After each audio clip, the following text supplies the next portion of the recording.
I have a great idea, but I'll never do it. It might happen. Sure, the monkeys might fly out of my butt. I don't think so. I don't see it happening. Hey, it's me, Jon. And me, Louise. And you are listening to I Have a Great Idea, But I'll Never Do It, your favorite show about all of the great ideas that you have that you will never do. And this is very special because we have been doing this for now 9 years. This is our first episode of our 10th year. So, whoa! Isn't that wild? Very. Yeah. Look at us. I know. I mean, it's only episode, 63, but it's, these ideas don't just, pop up every single second of every single day. We have to, give it time to, percolate a little bit. But that's also why we have... peaks and valleys. Yeah, but that's also why we have the Great Idea hotline, 304-804-IDEA, that you can call. That's an American number, so +1 304-804-4332, and let us know your great ideas. And we're going to come back to that in a little bit because we did get a voicemail, but we're going to talk about that in a little bit. Louise, I feel like since this is a celebratory episode, I feel like it's good to maybe reintroduce ourselves. Also, it's like we might be getting some new folks on here all the time, and they might be thinking who are these jagweeds? So, who are they? Louise, who are you? Well, I am Louise. I am Iowa born and bred. I moved to New York City in, probably 2004, I'll say, but I moved away from Iowa in 2001. And that's where I met that guy or that guy or that guy, depending on how you're watching it. I'm not sure. And now I am just drifting through the world and doing a bit of consulting, and I'm a mom. Doing a bit of dog consulting. Mom and a human mom. You're all sorts of moms. Yeah. Yeah, we met in I guess it was the very beginning of September of 2001. The World Trade Center was standing tall, thinking nothing can take me down. And then that is correct. And everything was groovy. We were living in Connecticut. We were going to school in Connecticut at the time, and boy oh boy, was that an interesting year. And we found each other. We found each other on the cusp of a pre-classes starting, freshmen getting to know each other, little trip to a jazz concert. And we took one look at each other and we said, we're going to be best friends and start a podcast that doesn't exist yet. That's a thing that no one knows about. And here we are. And it's really great. And I love it. And even though I live in Portland, Oregon, and you live in New York, we find a way to make this happen. And I think that's pretty damn special. It sure is. Yeah. What more about you? What more about me? Well, I used to work in television, and then I shifted over into more of the non-profit and cultural sector content creation world, doing podcasting and video stuff. And now for the past 2 years, I've been on my own with my own service, helping people launch their own podcasts and doing some additional work for those podcasts, editing if that's what they need, and, all sorts of stuff. My website is jrmediaservices.net, if you nasty. And I do all sorts of stuff, and I love it. And I was going to say a dad and a dog dad. And yes, right. And I have a child and a dog. And I live in this silly little house, and I when I was editing our last episode, I was like, man, okay, so I've got this screen behind. Anybody who's watching on Spotify can see I've got our little thing behind me with our I have a great idea but I'll never do it stuff. I drink out of an I have a great idea but I'll never do it mug, because we usually do, at least for me, morning recordings, because for Louise that's the afternoon.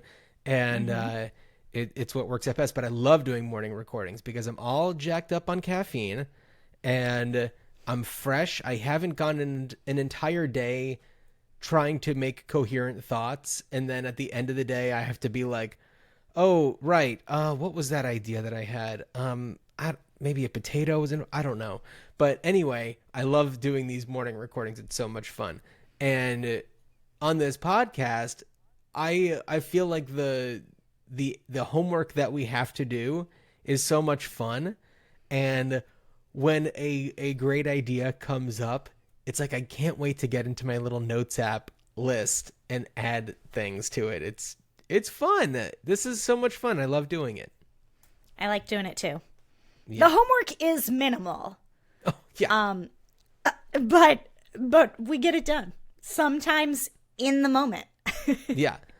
I will say this, as far as homework goes for this episode, and we're going to get to this later, I kind of did prepare a little bit of a presentation, but I did do it like 45 minutes ago. So in the classic style of me doing homework, waiting an entire like month and a half or whatever it was when we last recorded to go ahead and do my homework. But it's because it needed to be timely.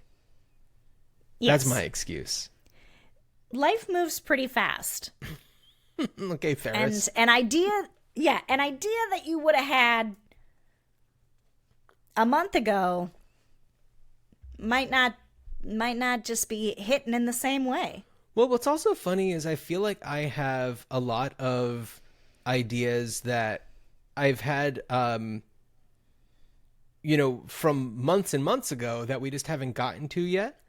And I have another idea where it's like, oh, these connect in some sort of way. There's a thematic thread to them. And so it's almost like, oh, I'm glad that didn't come up then, because now I can like maybe do a little bit of a cluster kind of a thing. But Louise, I'd love to know what's been on your mind ideas-wise lately. Okay. So the ideas have been like dabbled of other people's ideas. Ooh, okay. And then one of my very own, and it's not super unique. So we'll start with that one, I guess. Okay. Normalize dining ponchos. Oh. I was recently having lunch with a woman, and she was needing to do like a day into night outfit for the office because she had an event later. Okay. And got so New York. Some ramen. Yes. Got some ramen on her pants. Oh, Louise, ramen's a bad idea when you have to be thinking about what you're wearing. It wasn't me. I didn't think. But did I say it was you? No. Also, where am I going? But she had a napkin on her lap, but the napkin somehow wasn't enough to catch the ramen splatter. Yeah. And then it became a question of, do we put water on this and hope that it gets wet and then disperses and then dries and is like brings less attention to it? Or anyway, the whole thing became, when you go to certain restaurants, it's totally okay for them to give you a bib. Right. But why can't we just wear a poncho? Why? Let's normalize dining ponchos. Right, because a bib isn't going to save your pants. That's right. So you have to go full coverage. Right. You need a salon grade, poncho cape that covers your whole damn body. A beekeeper outfit. Just for dining. Certain restaurants also will give you like a sport coat for dress code sometimes if you're a gentleman. It should be made of vinyl. Ponchos, dining ponchos. Yeah. Just normalize it. Or, okay, you go to a nice place. There's let's say you're at a 4-top table. There's a very nice tablecloth on there. How come we don't have just extra large tablecloths and you're miming something, and I feel like I'm about to take it a step further. You're miming kind of like you tuck it around your thing. What I'm thinking is Like that a necklace. It's got like a hoop and you just... a little clasp. Well, what I'm thinking is that Yeah. each side has a hole on it, and you just put your face through it, and then there's two Love other it. little holes for your hands. I love it. Or how come restaurants don't have a service where like people can feed you? Mama bird, Not Mama baby Bird, me. not Mama Bird. Okay. But like, you know, Babe, there's somebody baby. that, like, this is like a super expensive situation where somebody comes and they, you know, cut up your food for you. They get it kind of exactly right on the fork. They have kind of like the perfect bite every time. They're trained in this. And then they, you know, and you can be sitting there focusing on listening to what your friend is saying. And they are there to make sure that you are fully engaged in your experience, and then also aren't getting a mess on you because they are trained to avoid such a thing. Hello. We're If you make revolutionizing it, the he fine will dining come. experience. That's why we're here. Yeah. Ooh, okay. So just bringing it back to ponchos. I love that. I feel like it's something that a restaurant could easily provide. You toss it in with whatever. I mean, not every place is going to have tablecloths or like laundry service that they're doing. Some places are going to be a little bit more low key. But it could be the type of thing where it's like, you know, it's almost like how there are in certain cities programs where you have a service where you have like to-go containers that aren't disposable, like they're metal like bento boxes or something, or like a coffee cup where, you know, you, when it's dirty or whatever, after you use it, you trade it in and then you get like a clean one or something, and then you bring it with you and whatever. That could be something that would be fun for ponchos too. Yeah. Or in Japan, everybody has their own little like washcloth, but it's because none of the restrooms provide any kind of thing to dry your hands with. It's just like Really? culturally everyone didn't has know their that. own. Oh yeah, and then it's yours. And I think similarly with you know, something, and I just want to preface 7-Eleven in Japan is amazing. But Really? they don't give you any utensils. Yeah. Oh yeah, here you've got leather hot dogs that have been rolling on a thing. In Japan, it's delicious. Interesting. Yeah, but they don't provide you with any utensils. So everybody's got this like little compact, you know, little open box thing that has their chopsticks in it and their straws. They're like Yeah. retractable straws. And they all carry around this little washcloth size towel so to dry their hands with. So it could be, you know, that with ponchos. Look, we don't need to do anything other than make it normal. Absolutely true. No, I'm just thinking about how lazy of a culture we are here in the United States. Yes, Oh boy. I know. They've got it I all know. figured out in Japan. They're doing a lot right. I know. Hey, Louise, I have an idea. I have one idea that's food related. Do you want to hear it? Let's do it. Okay, you're going to really like this one. So, okay, close your eyes and think about your kitchen. And think about the countertops. Tell me, what's on your countertop? Oh, everything. Okay. A placemat.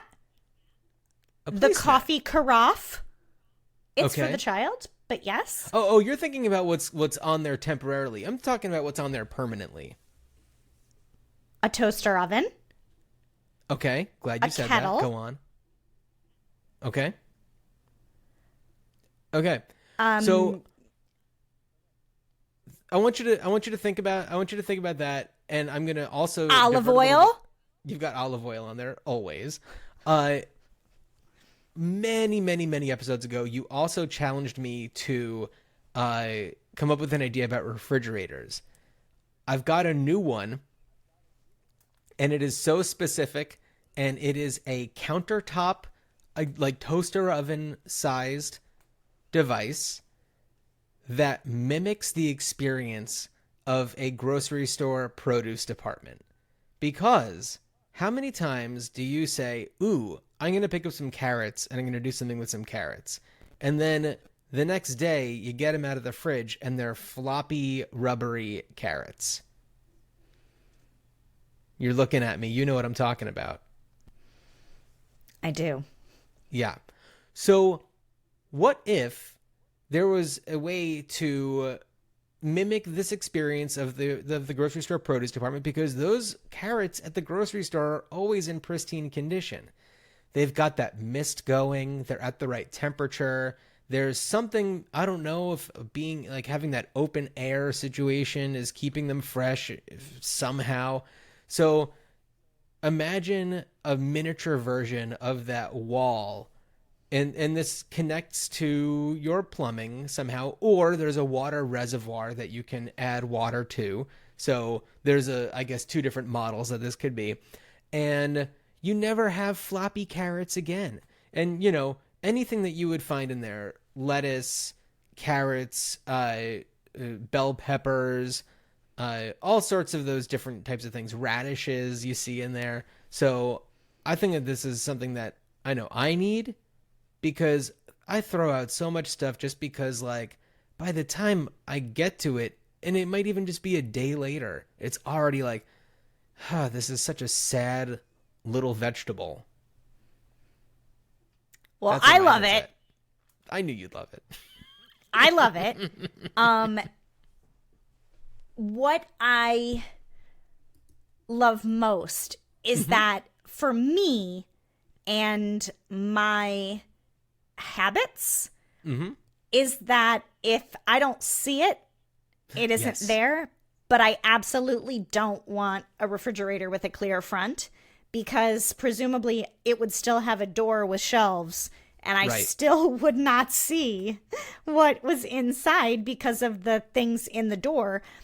And I forget, I meant to use that broccoli or that rosemary, or like whatever it happened to be. But if it's in sort of like a produce style setup on the outside, getting its own mist and coolant, then I'm going to see it better. Yeah. And then use it quicker. Right. There's no out of sight, out of mind situation.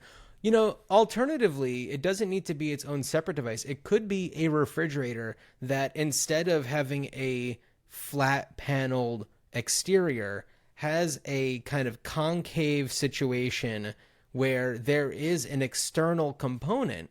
And since if it's a refrigerator that also has a water dispenser, that it already has the plumbing built in, it could mist for days. And so that way you're not sacrificing any countertop situation. And also it's like you have more room inside of your refrigerator because maybe you don't need a crisper drawer. So this kind of replaces that, and it is something that's a little bit more available to you. And also it's like a lot of those grocery stores, when they're packed up for the night, they have kind of like a hard plastic sheeting that goes over and covers it. I was gonna say, like, it's like a vertical awning, right? Mm-hmm. To like, and keep it could be like more a little of the roller cold in. shade kind of a thing, or maybe like Roman blinds. Roman blinds. Anyway, that's kind of where my head is at as far as food stuff goes. I actually have one more food idea. Ooh, then let's hear it. Okay. It's my lovely husband's idea. I don't know where he got it, but he was like, hey, are you podcasting soon? I have a great idea. And I was like, call the number. Yes, but also I am, my ears are at the ready and I will remember. Right. The idea that he had is kind of like office related in a way, but it's food. He is not a donut guy. Not a fried dough. I know. Oh, I know. And you married this weirdo? We recently went to a Greek restaurant, and it's called, I think it's called like loukoumades, but it's like little puffed fried dough with all this like extravagant toppings, and you have a little wooden fork that you stab it with. And anyway, it's so good. And he's like, it's fine. Anyway, he, I guess, has been experiencing people bringing in munchkins to work, and he's like, why would you do that? Nobody wants that. And I was like, I love a donut, so we're talking different languages. But his idea, bagel munchkins. Oh, okay. And I was like, that's actually a pretty good idea, because sometimes you don't want the whole bagel, you just need a little. I have a complicated relationship with bagels. I do not have a complicated relationship with donuts, though. The only complication is that I'm not eating one right now. My complicated relationship with bagels is I grew up in New Jersey, just outside of New York. I spent a lot of time in very bagel-centric places. When I go back and I visit my family in New Jersey, there's always bagels there. And I gotta say, like, I don't know. I don't really get that bread form factor. It's not my favorite bread form factor, even in the slightest. There are much better bread form factors. And if we're talking about like breakfasty, bready kind of a things, I much prefer like an English muffin. There's something interesting going there. A croissant. I love a crumpet. Hell yeah. So, I mean, okay, I poo-pooed your dear husband's distaste for donuts, and to be fair, I'm a total yeast beast. Give me those little guys. I will eat them all day, every day until I explode. And it takes so much in me not to just go out and get them all the time. Same. So to knock him for saying this when I don't know. It's not that I don't like bagels. I just don't see the point in them. I don't like cream cheese.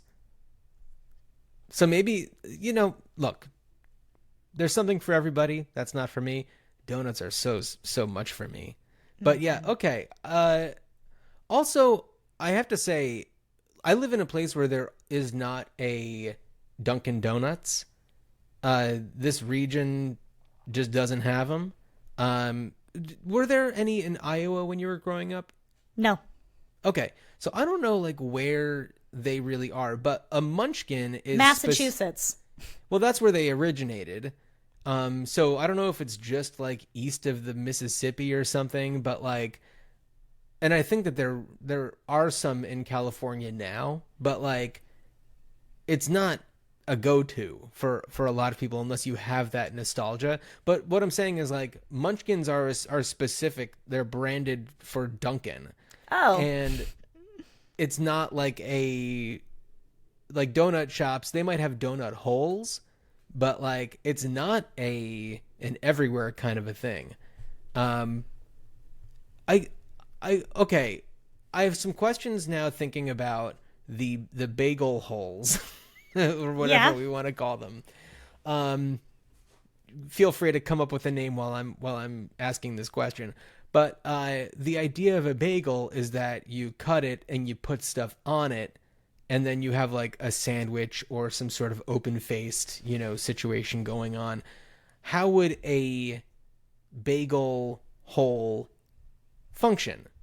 Because you're not typically eating them dry. I was going to say you just dip. You dip. So you kind of like maybe tear it in half and do a little scoop. You could who was that guy in fairy tales? He stuck in his thumb and pulled out a plum and said, "What a good boy am I?" I don't know that one. Oh, all right. I'll try to like look it up. But you could definitely spike it on your thumb and dip that way and help. But the outside of it is so smooth, it's not going to collect stuff. Well, I mean, maybe you've got an everything bag hole. Mm-hmm. Bag hole. Or I was thinking, look at you. You know how? So this is like really not my style either, but people will do flagels. Do you know that? Flagel. It's Remind like- me what a flagel is. It's a flat bagel. Oh, So they're right. not using it as a sandwich. Or, people are like, can I get a bagel, but can you scoop it? And so it's I like was thinking just... about this morning. About Oh. how ridiculous scooping a bagel, because it's just like, well, then what are you having? Like, what is What the are point you of getting a having? bagel? Don't eat the bagel. I agree entirely, but people do it. So I was thinking just now in terms of a flagel or a scooped bagel, you could have bagel coins, which is just a little bit more substantial. Bagel chip Bagel, yeah, right. I remember bagel chips were a thing in the like late Chex 90s. Mix and stuff. Oh, are they in Chex Mix? Oh, maybe they're not. Maybe they are. I haven't had Chex Mix in 100 years. I don't know. But I feel like But you're right. They were huge in the bagel- 90s, the late 90s. They were huge in the late 90s for sure. But if you took the bagel hole and you just flattened it, you'd have a bagel coin. Yeah, I don't know. Do you I remember don't know. Squiggles? No. This was like mid aughts. There was this trendy thing to have square bagels. Yeah. What is happening with people? I don't know. That was such a weird time for food. People were just like, what if we took this thing that you know and trust and we flip it on its side for no reason? Calling it back to last episode, pizza gushers. Yeah. Mm-hmm. Nobody did that, but they could. Yeah. So I also don't want to yuck anybody's yum. I feel like having an idea is half the battle. Totally. And hey, speaking of having an idea and being half the battle, why don't I play our voicemail that we got? Love it. Hi. So a lot of people nowadays have these things. They're called magic erasers that you can just kind of like easily wipe on your paint and it gets off the mark that is on your wall. Why don't we create a magic eraser but for cloth? Something that's in your car that might have been stained slightly, your sofa, etc. A white eraser for cloth. Okay, so like an upholstery cleaner Magic situation. eraser. So a magic eraser, I forget how they're made, but I remember it's like, oh, Mr. Clean, branded this thing and good on them, but like it's something that's existed for a while. I've only ever used them a handful of times, but the fact that they do what they do like weirds me out a little bit. It's kind of spooky and mystical. It is. And as someone who has used them a little bit more than a couple times, not very many times, if you do use them with a little bit of elbow grease, it will also take your paint off. Ooh, okay. So, But okay, so tread lightly. right, so what we're really talking about, and thank you, caller, for you, for caller. giving us a little voicemail idea. Love that. What it's making me think about is like, Tide pens became such a huge thing, and people to this day still carry them around with them at fancy events and things like that. Your friend could have probably benefited from one at the ramen experience. And man, this idea flows so well with what your little story from before. So yeah, to make like a Tide infused, I don't know, like a harder kind of a spongy kind of a thing, that makes sense. I like that. Yeah, I dig it. For a couch, for the interior of your car, like you say. Yeah. I do A have car seat. you and I both have young children, and there's something that got inside of my car that's like bright yellow, and I have been so intimidated to try to clean it off of the upholstery, and because I'm like, am I gonna ruin the upholstery, or is it already ruined, and am I gonna make it better? Am I gonna make it worse? I don't know. So yeah, to have something where it's like safe for that kind of a thing, That would be nice. Or Bright even yellow. Yeah. I'm in the thick of whenever my daughter needs to wipe her hands, it's on my pants. I've just decided like it's fine. Yeah. So, usually it's sand or dirt, or food. So I just am not clean anymore, is what I'm trying to say. And she'll grow out of this phase or use her own pants in the future. I don't know. But I do worry about, like a car interior. And calling it back to previous episodes, this is one of the reasons that I was like, and we have to get the leather interior or the faux leather interior because it's easily wipeable. Right. And then I had to compromise for the speakers, which I do like. Yeah. But what a great idea. I love Because it. I'm sure as we like continue to muse on it, we'll be like, oh my gosh, and the dog bed too. Like we'll keep finding Yeah. a watch band. Yeah, there have been How nice would it be to clean a that watch off? band. Oh my goodness, I'm looking at mine right now, and I'm so glad that you can't see it. It is nasty. But I don't know how to clean it. But thank you, caller, for giving this little gem of an idea. And if all of you listening have an idea for a great idea, you can call that hotline. It is a U.S. number. Keep that in mind for our out-of-country listeners, 304-804-IDEA. Louise is miming it for our Spotify viewers. And also, if you'd rather not call, you can send us an email, greatideapod@gmail.com. You can also send us a voice memo there, and we would gladly talk about it on the show. No matter what the idea, we're not even going to vet it. We're just going to go ahead and talk about it. That's right. So, Louise, I want to get to our challenges from the last episode. Okay. And for our Spotify viewers, I'm going to go ahead and share my screen. Okay, so I have here a couple of examples from my local Buy Nothing group, because you challenged me to come up with an idea for Buy Nothing.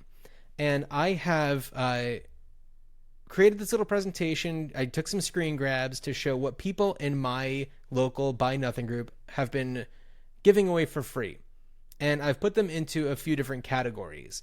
So this category is the I over-ordered category. These are people who are they've maybe had some sort of event and they just have too much leftover food. Just to describe to everybody who's listening, one person says, flash giveaway, leftover birthday pizza from Domino's, 1 cheese, 1 pepperoni, about a half of mushroom, peppers, olives. And the other one says, gifting for pickup tonight, lots of food left over from a party this afternoon, catering by Whole Foods. Chicken Caesar wraps, turkey and cheese wraps, and falafel wraps. Everything was refrigerated properly. This can obviously go to multiple people. Let me know what you'd like. This is the oversharing category, or not the oversharing, the over-ordering category. And we've all been there. We've gotten too much stuff and we'll have to dump stuff. And so these people on my local Buy Nothing group have decided I am going to put it out to the community. And you can see on the image here, the pizza has 2 comments, meaning somebody has probably very quickly claimed it. The other one has 8 comments. So those likely went pretty quickly. The next one, we have the not for me category. And this one is offering 4 rock stars purchased a few days ago and this cute plastic purse thing. It is a little plastic carrier that safely fits 3 16-ounce Rockstar energy drink cans. So that's not for me. And this one has 6 comments on it. So people probably clamoring for that one. This next one, I have the post and then also a little zoom in on it. But this is the things didn't work out as planned category. So what I see a lot on Buy Nothing is somebody says, see the comments for a bunch of stuff that I'm giving away. And then they post a comment for each item. I have actually done this before in my Buy Nothing group. I've had some bikes and scooters that my kid outgrew, and I thought, you know what, I'm going to toss them out to the community. These kind of things just cycle continuously as children rapidly grow. And this one is never worn but was taken out of the package. It is a lumberjack beard / mustache. It is a costume facial wig, if you were. Facial wig. And it says self-adhesive. So this is one that doesn't have like a strap around it. This is one that sticks to your face. And I like this because this is one where somebody had, best laid plans, and they had some sort of idea for something. It says they never wore it, so the adhesive is still intact, but it was taken out of the package, meaning who knows what happened to this as it was out of the package. Buyer beware. I don't have it showing how many comments there were, but there was a response to this. And one thing I do remember about this is that it was presented by a woman and it was collected by a woman, and they both had the same first name. That's just an interesting piece of information. Huh. Now we have the something tragic happened category. This is 4 packs of size medium adult briefs. These are Fit Right adult diapers, and something didn't happen right with this situation. I hope that whoever was gifting these, everything is all good with you and your family. But this wasn't happening for somebody, and the fact that there are 3 comments on this one leads me to believe this community there's no shame here. You are saying, you know what? I'm going to benefit from that. Or perhaps you work in a facility that is maybe elder care and you want to have these on hand, and this is a cost-effective solution. Mm-hmm. And then we have I don't even know what to make of this category. This one says, poster anyone?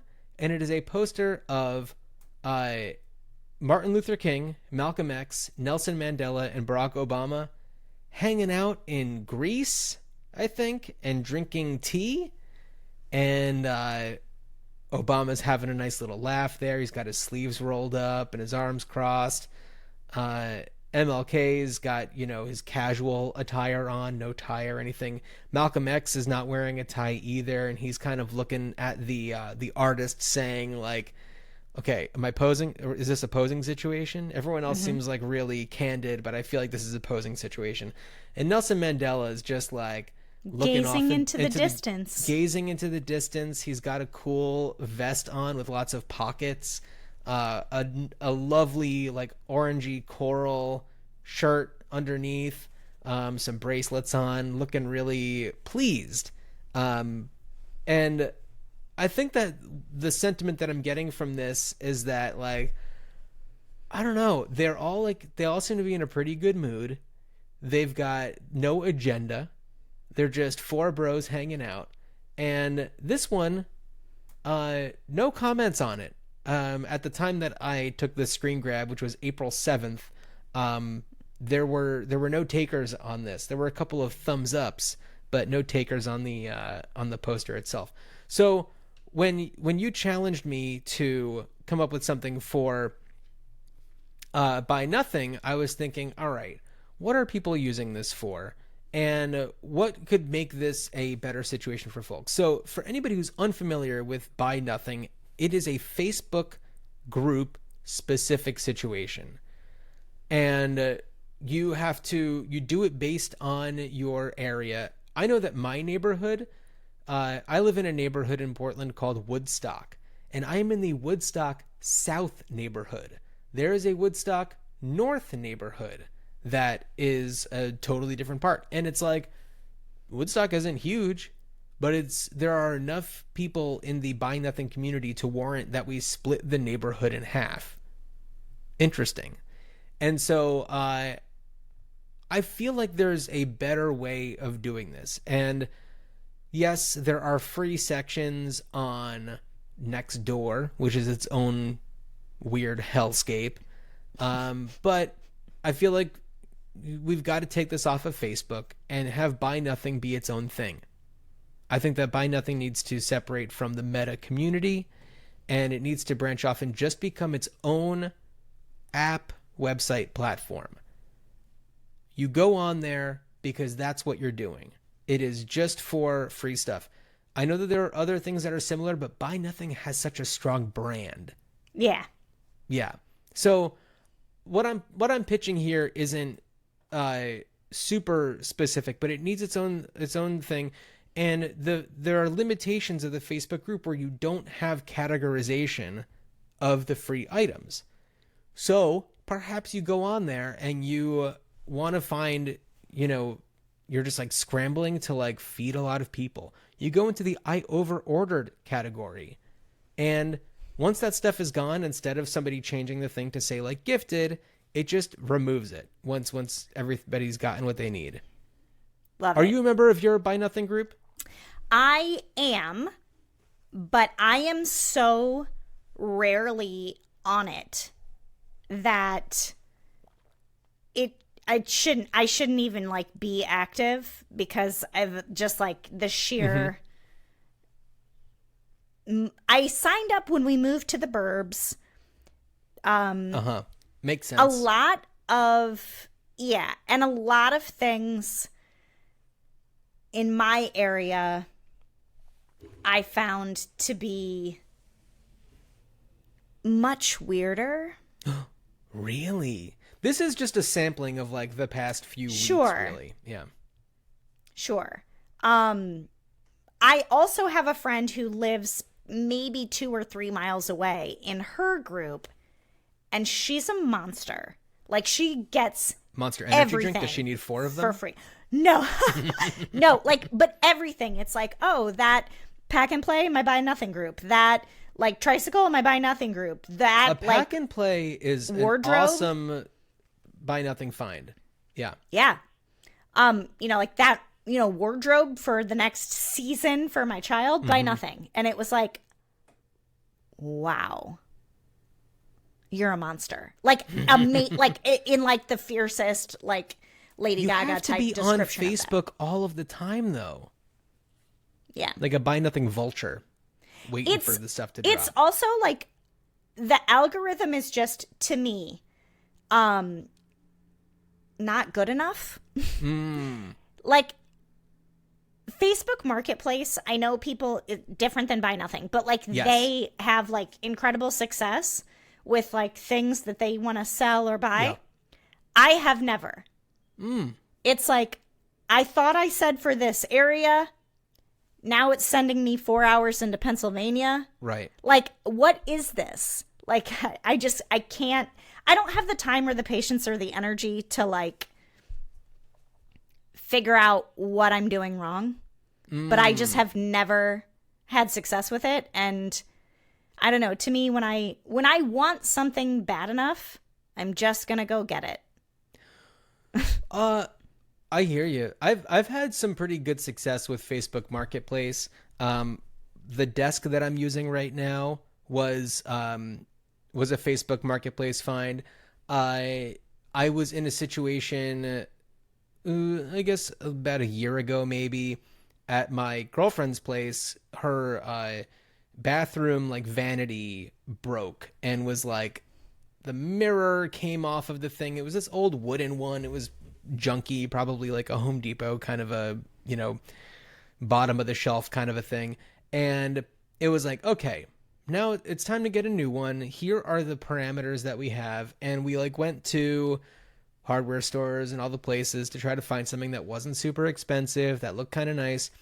And ultimately it was like, everything that's decent is expensive. Went on Facebook Marketplace, found somebody selling not an ideal one, but a really nice one, not like, top of the line, but something that was really nice by a reputable brand. And they had purchased 2 of them and only needed 1. And rather than returning it or whatever, just figured, I'm just going to sell it on Facebook Marketplace. Maybe it was out of the return window. I don't know.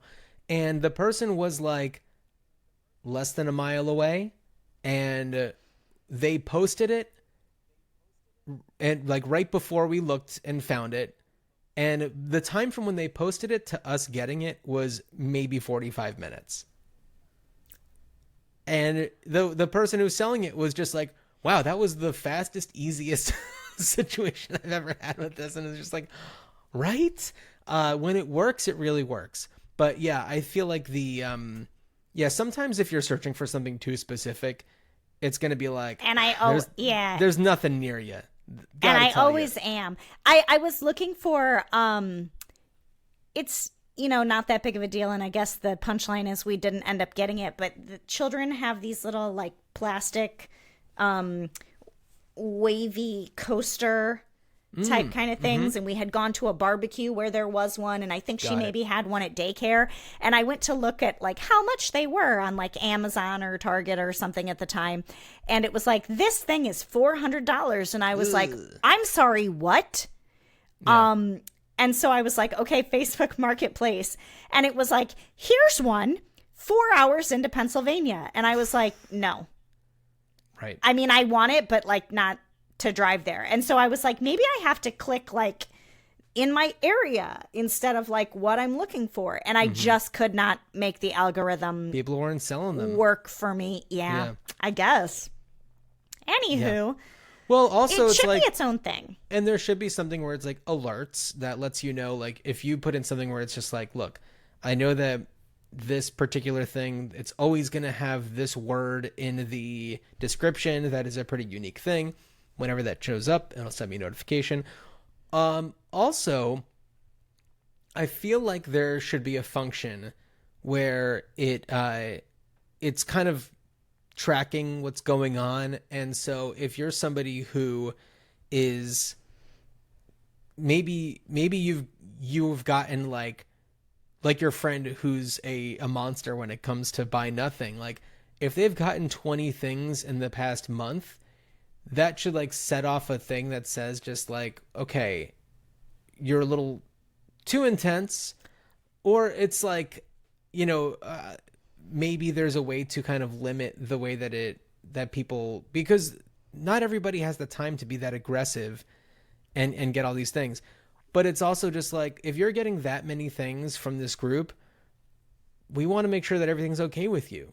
Like, do you need support in some sort of way? And it's not necessarily like you're being throttled situation, but maybe instead it's more of like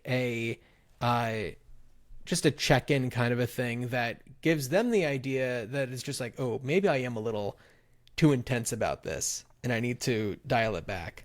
But I don't know. That's where I am with that. I love it. I challenged you to something having to do with dancing. Dancing. Okay. Yeah. So here's what I've got. I know that a lot of people are either very confident or not confident at all with dancing. And the last kind of like partner dancing phenomena that we had culturally was disco. Okay. Like the hustle. Otherwise, it became like line dancing, which you're by yourself but doing it all together. Right. Or doing it like by yourself. And during the pandemic, and maybe even a little bit before the pandemic, there was a whole generation doing very minute movements over and over and over and over and over again for like TikToks or whatever. So I'm not sure if this thing is a thing that will have any kind of life past millennials, maybe. But in the same way that you like sign up for a soccer league or group like baseball things or whatever, it's like these are the sets of drills that you need to do to like loosen up this kind of thing or to get you confident in like moving your body in a way that you normally don't move it. Like my husband is not a dancer. He doesn't enjoy dancing like performatively or socially. We did not even do dancing at our wedding because I was like, look, I don't want you to have to do something that you don't want to do. And also I don't want to like not be with you for half the day. Cause I do like dancing and, it's a platform where you can get like teams or like sign up intramural or whatever, and there's an instructor, not dissimilar from like a group-led yoga class online or something like that, and you would just sign up to do the skills. Like if you're gonna do basketball, you're gonna dribble, you're gonna like move laterally across the court and drills. Somehow you're gonna shoot baskets. Like you're gonna do drills. Recently, my daughter started tennis. They're doing a lot of this movement with her, and like underhanded, like throwing, just so that she gets this movement. For anyone not watching, it's just sort of like an under like scoop, because she wants to like ace everything, and that's not really going to get it over the net as a little person starting out. But it would be sort of fundamentals of movements you could do that make sense to non-dancers, similar to disco, in that you're gonna do a sprinkler or you're gonna start the lawnmower. Like there's just movements that you can do and practice to get better at, and then feel like if you need to be in a social situation such as a bar mitzvah or a wedding or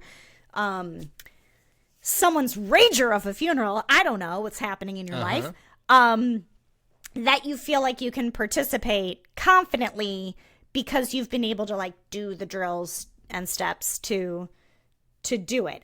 I'm probably not the right person because my like bubble of social people are all very skilled at dancing and are like, why would you want to dance? There was also in the aughts a phenomena that was started called Dance Dance Party Party. Are you familiar with this? I don't know this. No. Okay. I believe it started in Chicago, and then they had different branches in different big cities across the country.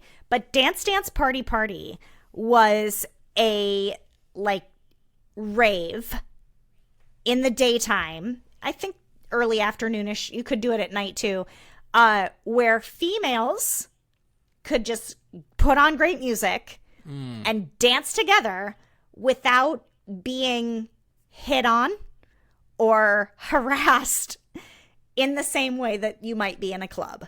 Right. And so it was about like female empowerment. It was about actually dancing and not about like picking people up. And it was like great DJs got like sort of started hosting Dance Dance Party Party. Oh yeah, it was huge. I don't know if it still exists, but it's like there's not really a safe space for dudes to do that. Where it's like it's not sexual at all, but it's a place for you to unabashedly move your body so that you can be comfortable moving your body. Right. Maybe there needs to be some sort of like dance experience type of thing for men, specifically more stoic men, because I don't want to generalize and say like heterosexual men, because that has nothing to do with it. But like people or even shy. Right. But it's maybe just called like get over yourself.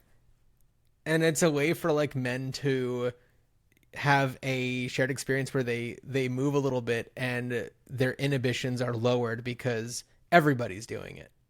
And everybody isn't great at it. Right.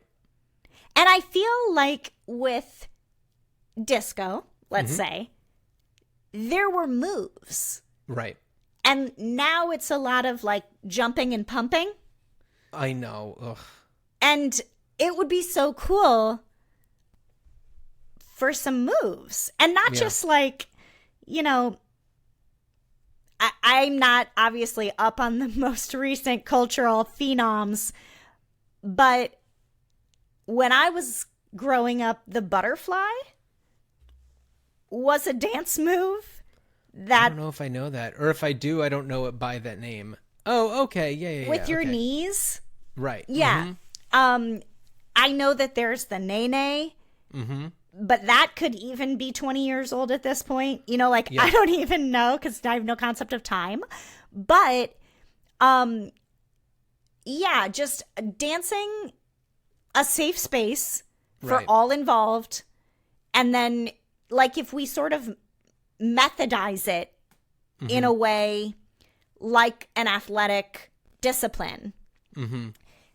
And this is not to, like, be a lyrical dancer or to be a prima ballerina or to be, you know, the next Gene Kelly. Not like that kind of dancing, because there are classes for that. Right. you know what I mean? Just like enough, like, do these drills and then you will be able to participate in the game of a societal milestone Right. and feel confident doing it. I don't have a snazzy name. No. Yep. I don't know if any, like, monetary exchange happens in any way. I don't know. Doesn't need to be. It's a buy nothing situation. Hey. There you go. Hey. I also want to make sure that we mention the late 90s revival of swing dancing. Oh, yes. I mean, you said that, like, disco was the last time. A revival doesn't necessarily count as that, but, like, you know, there was a movement at one point to, like, have that communal dancing, Square dancing activity. Square dancing. I mean, does that happen much anymore? It doesn't, but I except was for just, in middle schools at gym class for a week, an awkward Right. week. I just meant, like, in terms of like, social dancing. There, so also my girlfriend has a now 13-year-old son, and for a while he was really into learning dances. They weren't TikTok dances, but there are dances that have become popular through, you know, YouTube creators. Drifting is one, and it's not a group activity, it's a solitary move. And I'd say that it's more bordering on you know, breakdance culture than anything else. You know, it's a very solitary thing. And let's face it, Ray Gun ruined breakdancing for all of society, unfortunately. So there are those, like, little, like, individual things, but it's like that's done in the name of, like, showing off. And hey, do you remember when there was that, like, big movement, and there were, like, MTV shows or whatever that were, like, you know, dance groups, you know, oh God, I can't remember what that show was. They're like, I can visualize it, but there's, like, these groups and it's mostly men, and they're, you know, in their, you know, early to mid 20s who do this, you know, very active, very group-minded, choreographed activity where they are a dance group. And that's pretty cool. You're looking it up. I was gonna try. But you remember what I'm talking about, right? I do. But also, I had said earlier in the podcast, I'll look that up for you, and then totally forgot. Was it on MTV? I thought so. Oh, 2008, America's Best Dance Crew. There you go. Absolutely. Who hosted that? Can you see that quickly? I want to say it was, like, Randy Jackson or something, but, like, was he just a No, producer? was it? Who hosted this? Oh my God. So many hosts. Oh, JC JC Mario Chazé? Lopez. Yeah. Mario. Okay, I thought that Mario Lopez was involved, but I was like, it's not possible that he hosted that too. Yeah. He did. Oh no. JC was a judge. Okay. Mario Lopez was a host. Lil Mama was a judge. Yeah, and then this is just, like, a bunch of dance crew. Oh my God. Yeah. Anyway. We used to do things as a culture.